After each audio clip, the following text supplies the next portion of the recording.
அன்பிற்குரிய அல்லாஹுவின் நல்லடியார்களே, சகோதரர்களே, அல்லாஹுவின் அருளால் இன்றைய தினம் ரமலான் மாதத்தினுடைய 27வது நோன்பை நாம் நோற்றிருக்கிறோம்.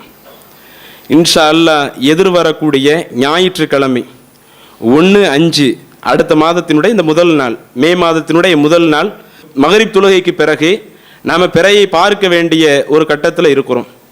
அன்றைய தினம் நமக்கு பிறை தென்பட்டது என்று சொன்னால் அடுத்து வரக்கூடிய திங்கள் கிழமையை நாம் பெருநாள் தினத்தில் திங்கக்கிழமை நம்ம அடைஞ்சிருவோம். ஒரு காலம் அந்த ஞாயிற்றுக்கிழமை மகரிபில் நமக்கு பிறை தென்படாவிட்டால் அடுத்த நாளில் நாம் நோன்பு வச்சு அதற்கு அடுத்த நாளில் நாம் என்ன செய்கிறோம், பெருநாள் தினத்தை அடைய இருக்கிறோம். ஆக அந்த அளவுக்கு நாம் ரொம்ப நெருக்கத்தில் இருக்கிறோம் என்பதை நாம் உணரணும். அந்த பிறை பார்க்க வேண்டிய அந்த ஒரு காரியங்கள், அதில் நம்ம முடிஞ்ச அளவு எத்தனை நபர்கள் நம்ம அந்த பிறை பார்க்க இயலுமோ அந்த பிறைகளை பார்க்கக்கூடிய அந்த பணிகளில் நாம் ஈடுபடணும். அதே போல இந்த பெருநாள் தினத்திற்கு முன்பாக நாம் செய்ய வேண்டிய சில முக்கியமான காரியங்கள் இருக்குது. அல்லாஹுடைய தூதர் நபிகள் நாயகம் ஸல்லல்லாஹு அலைஹி வஸல்லம் அவங்க நமக்கு சொல்றாங்க. சஹீஹுல் புகாரியில பதிவு செய்யப்பட்ட ஒரு நபிமொழி. இப்னு உமர் அவங்க நமக்கு அந்த செய்தி அறிவிக்கிறாங்க.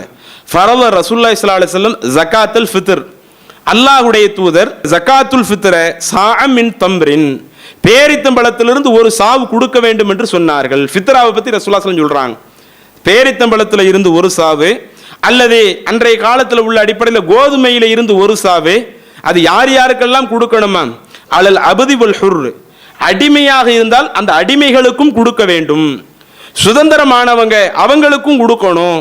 வல் ஸக்கரி வல் உன்ஸா, வீட்டில் உள்ள ஆண்கள் வீட்டில் உள்ள பெண்கள் அவங்களுக்கு கொடுக்கணும்.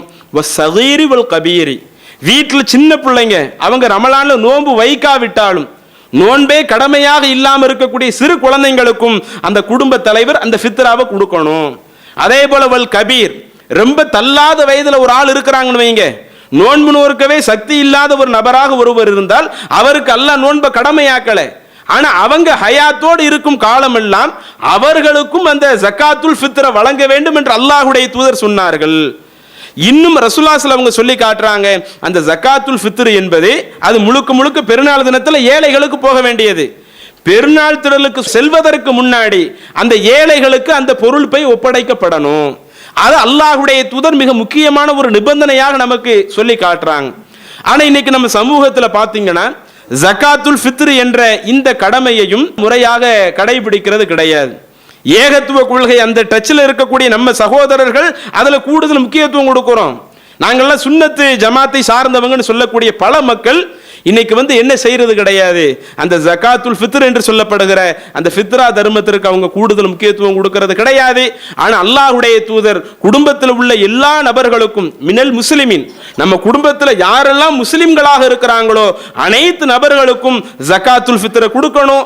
அதுவும் திடலுக்கு செல்வதற்கு முன்பாகவே ஏழைகளுக்கு அந்த பொருள் ஒப்படைக்கப்படணும் என்பதை அல்லாஹுடைய தூதர் சொல்றாங்க. இதை கவனத்தில் கொண்டு தற்பொழுதே நாம் அதற்குரிய பொருளாதாரத்தை நம்முடைய ஜமாத் பல இடங்கள் அந்த ஒவ்வொரு கிளைகள்லையுமே அந்த ஃபித்ரா வசூல் பண்ணிக்கிட்டு இருக்கிறோம்.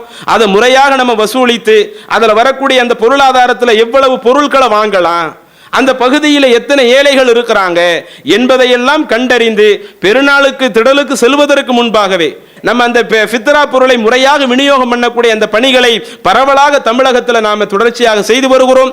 எனவே ஜகாத்துல் ஃபித்ர் என்ற இந்த தர்மத்தை நாம நம்மளுடைய கிளை நிர்வாகத்தை முறையாக அணுகி நாம் நம்மளுடைய பொருளாதாரத்தை கொடுத்தோம் என்று சொன்னால் இந்த பணிகளை சிறப்பாக செய்வதற்கு, அதுவும் நம்ம எந்த அளவிற்கு விரைந்து கொடுக்கின்றோமோ நாம விரைந்து கொடுக்கும் காலமெல்லாம் இந்த பணியை சிறப்பாக செய்வதற்கு ஒரு வாய்ப்பாக இருக்கும்.